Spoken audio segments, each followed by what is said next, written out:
Well, women are those who will be losing the most.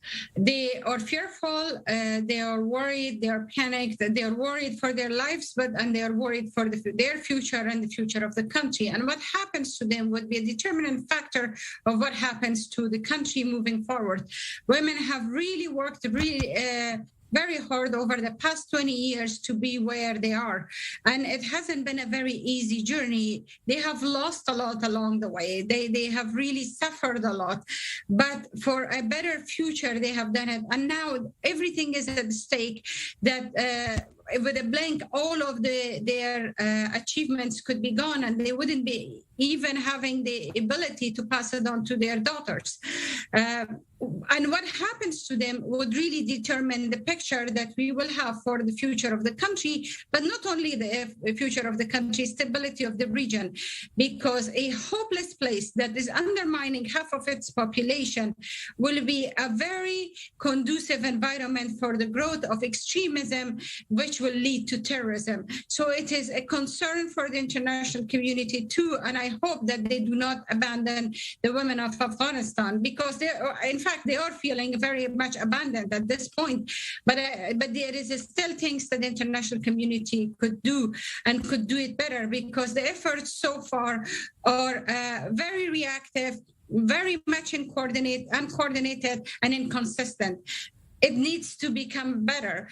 A lot of people who are concerned, they are trying a whole array of disjoint efforts. And we are seeing the same scenario that we have seen before, with a lot less resources. And we don't know how long this attention span will hold. And once they start moving to a new issue and a different part of the world, it would be the women of Afghanistan who will be living with this disaster should their rights be neglected and they go back the 20 years that they started off from. Yeah, it really is shocking thinking about what could lie ahead for women there. And tell me, quite a lot of criticism being directed at US President Joe Biden. He came out today to say that chaos is inevitable. What do you make of this? Well, he is right in a sense that in a situation of crisis like this, chaos is inevitable. I mean, if we just take this sentence that chaos is inevitable today, yeah, I mean, it's such a chaos that it's such a crisis that chaos is inevitable. But could it be addressed? Of course it could be addressed. Number one, let's start addressing the airport situation. This is to begin with thousands of people trying to get out, some with papers, some without it. It's not easy, but it's not impossible to sort that out.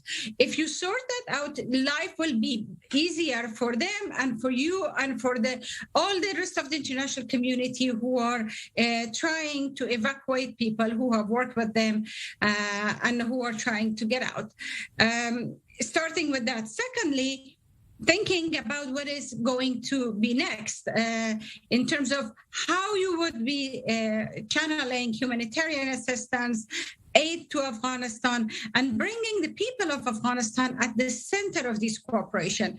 Because most of the time it has been really the politics and politicians where a lot of the international community's efforts, unfortunately, have been centered around. Now is time to just think out of the box and put an end to this over 40 years of conflict, because otherwise it is just the people of Afghanistan that will be continuously bearing the brunt of this conflict, and who will be suffering. It's not the politicians, it's not those who have had the opportunities to use corruption or other means to deepen their pockets. It is the people of Afghanistan. And of course, while for the international community, it would be a failure of policy or failure of strategy and some intervention for the people of Afghanistan, it is their lives. Yes. Their limbs, their families, they are the one dying, and how long should it continue for?